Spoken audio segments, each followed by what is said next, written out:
You play a José Romanillos guitar. Tell us about it.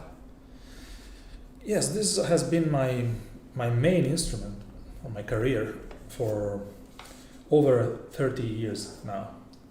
This guitar was made in 1989 in the Semley workshop in England. It was made especially for me, so I got it when I was rather young. I was 20 at that time, and to me it's a really special guitar.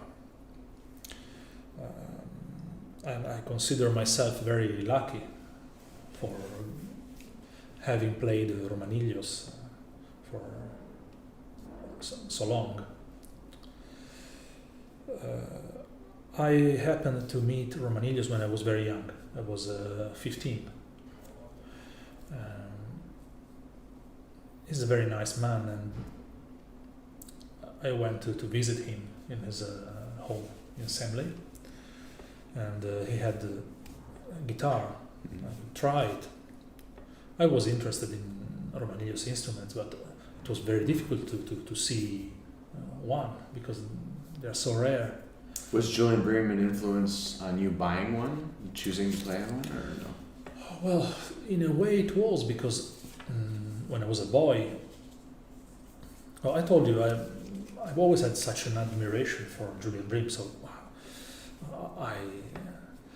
I knew he was playing on Romanillos instrument at that time, and of course I was interested in knowing more about this maker, and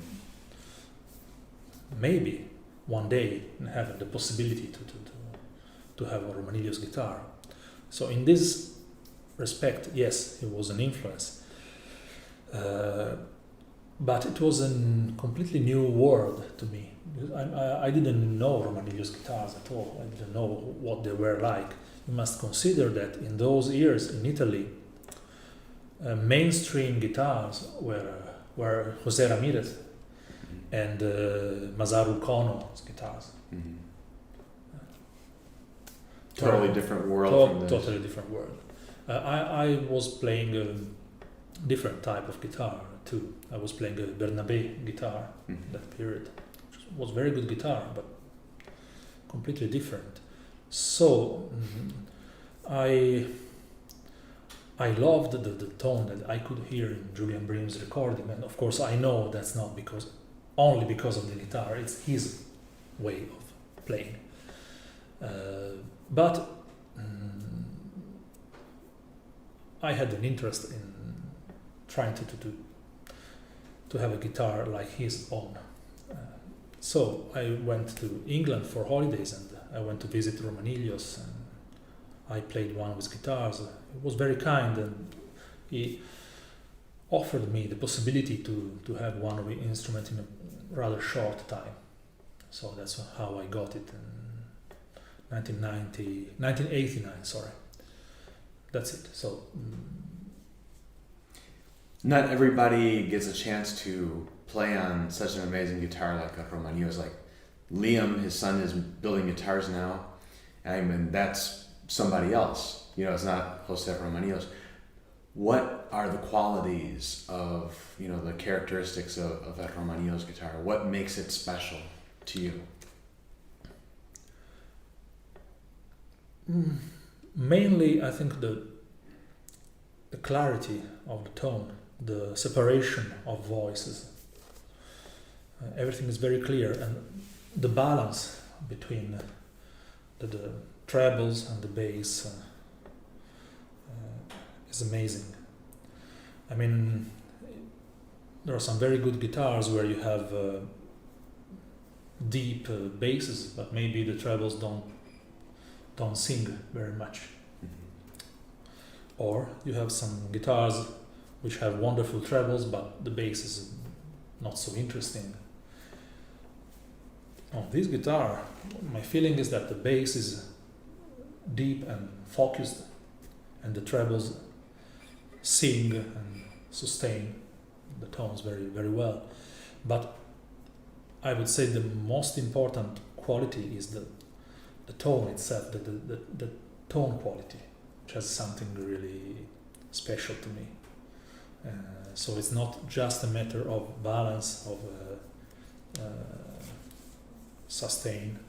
It's more a matter of the special quality of tone itself, which I love. And of course, I know this guitar better than any other instrument I've played because it's been part of my life for nearly 31 years now. And it's almost an extension of my body, of my musical mind. Whatever I look for, I know where I can find it. It's not an easy guitar to play. You must know it well. But if you know it well, it has a lot to give. Tell us about Savarez Strings. You have a partnership with Savarez, Yes. and tell us about what you like about Savarez Strings and the set that you use on your Romanillos. Oh, I've changed a lot. I've had a collaboration with Savarez for nearly 15 years, well, maybe longer than this. They're very kind to me. I've had the possibility to try virtually every kind of string they produce. I've always loved their bass strings. And so at the moment I'm using the Cantiga basses, which sound very, very, very well on this guitar. They have a warm tone that I like, almost cello-like, yes. About the trebles, I've changed a lot. Also because the guitar changes with time. The tone develops, it gets more mature, and my tone develops in time. So sometimes I feel I need something different than before. Well, basically, I don't use carbon strings. So I was always been nylon oriented. I've used the new crystal strings. Recently I am also experimenting on the old rectified nylon trebles, which were the strings I was using in my concert, by the way. Wow. And I like this kind of old world sound, a bit reminiscent of gut strings. I've been using those in the past few months. And it's interesting. It's an interesting world, but of course it's always a combination of player and guitar and strings. So I always look for the best string according also to the repertoire I'm playing. And for instance, those strings are not so good for recording because they are slightly rough under the fingers, so could be a bit noisy. So for recording I would use plain nylon strings, I think. That's it. You also play a 2003 Stefano Moccetti Yes. guitar. It's a lovely instrument. It's a lovely instrument. Tell us about that, yeah. Oh, I've known Stefano for, I think, 35 years. We are very close friends. And I've had several guitars made by him. At first, I would borrow some instrument. But then there was something that was not totally satisfying to me in the first years. The first really good guitar he made for me was from 2000. It was an astonishing instrument, very, very nice. It was a Hauser-inspired instrument. I've played it for 3 years. Then in 2003, he made what I consider probably his best guitar. At least the best that I've tried. And I've tried nearly all of them.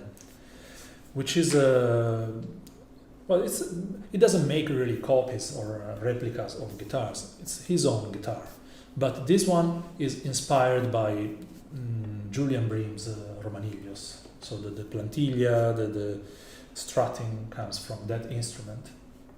And it's made of wonderful spruce. It's a lovely instrument. I've used it. It's the guitar I've used more after the Romanillos. It's also in some of my recordings. Yeah, your Piazzolla. The Piazzolla album where I played 5 pieces. That's recorded on the Moccetti. But I've used it a lot in concerts also. It's different from this guitar. They are in the same direction, but of course different makers have different personalities, and this is reflected in the tone of their instruments. But that's a really nice guitar. I still play it, and I will always keep it. It's very special to me. You've also recently started working with Gabriele Lodi.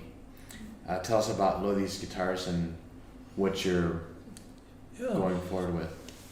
Well, I've been teaching in Modena, which is a place very close to where Gabriele Lodi lives and works for the past 6 years. So I had the possibility to see his workshop and to be there and try his guitars quite often. And this collaboration comes from possibility I had 3 years ago to play a Hermann Hauser first guitar, very special guitar. I had it for 4 months, and I recorded a CD with it. It's my second Takemitsu recording, was made on this Hauser guitar. That guitar made such a deep impression on me that I wanted somebody to try to make a copy of it. And so I thought of Gabriele Lodi, because he's a very good maker, he's very good in making replicas of other instruments. He's very familiar with the Spanish tradition. He has restored a lot of Torres, Garcia, Simplicio, that kind of guitars. He was interested in this project, so that's how it started. He made a very detailed drawing of the guitar, made a plan, measured everything, thickness, tap tones, and tried the instrument. He can play pretty well. And so he made a copy of that guitar, trying to use woods that are as similar as possible to the original, but mainly looking for the tone, it was not just to get a similar object. Of course, that's not the aim of this kind of collaboration. I wanted to get as close as possible to that tone. And it's very difficult, because if you compare a new guitar to a 90 years old guitar, it will never be the same. But I wanted something that could go in that direction, as close as possible. And so the first Hauser replica was made. It was in 2018, and I've played that guitar a lot in the past year and a half. And now this collaboration is going on, and I'm waiting for the second instrument, which is hopefully improvement. We'll see. Our idea is to get as close as possible to that tone, and that Hauser was really special. It's a guitar that belonged to Segovia. Of course, it's not the famous 1937 guitar that's at the Metropolitan Museum. Mm-hmm. But it's a guitar that Segovia kept for over 10 years, I'm told. So it was a guitar that he treasured and he liked. To me, it simply was one of the best guitars, probably the best guitar I've played. Wow. And since it's impossible for me to have a true Hauser. I'm trying to see what we can get from that instrument as a kind of inspiration for a modern guitar that is closely based on that instrument, from a close understanding of the way the instrument works, which is something that it's difficult to get from a drawing. You must have the instrument in your hands and feel the weight, feel the response, tension of the string, tap tones, and see some details that a maker can understand just by watching, that you cannot really keep in a drawing. So I've always been interested in Hauser instruments, and this is a very nice collaboration that hopefully will bring to very good results. I'm really very happy of the first Hauser replica that Lodi made for me. How close is Hauser to Romanillos? Are they similar, or? I think they are different. They are different. Well, Romanillos is a maker with a strong personality. Hauser was a maker with a strong personality, and I think those great makers just made their own guitars, of course with influences from other makers, but then their strong personality is dominant. So I've tried many Romanillos guitars. They are all different, but at the same time they are all similar, and they have the Romanillos tone. They don't sound like Hauser, they don't sound like Torres, they sound like Romanillos. And Hauser started from the Viennese guitar, but then it turned to the more Spanish pattern with the examination of Segovia's instrument, Llobet's instruments. So influences from Manuel Ramirez, from Torres, but still his guitar sounds like Hauser. It's definitely a unique tone. And I think each maker has his own personality. So I know that Romanillos has had an opportunity to see Julian Bream's Hauser guitars, and to see many Torres and many important guitars of the Spanish tradition.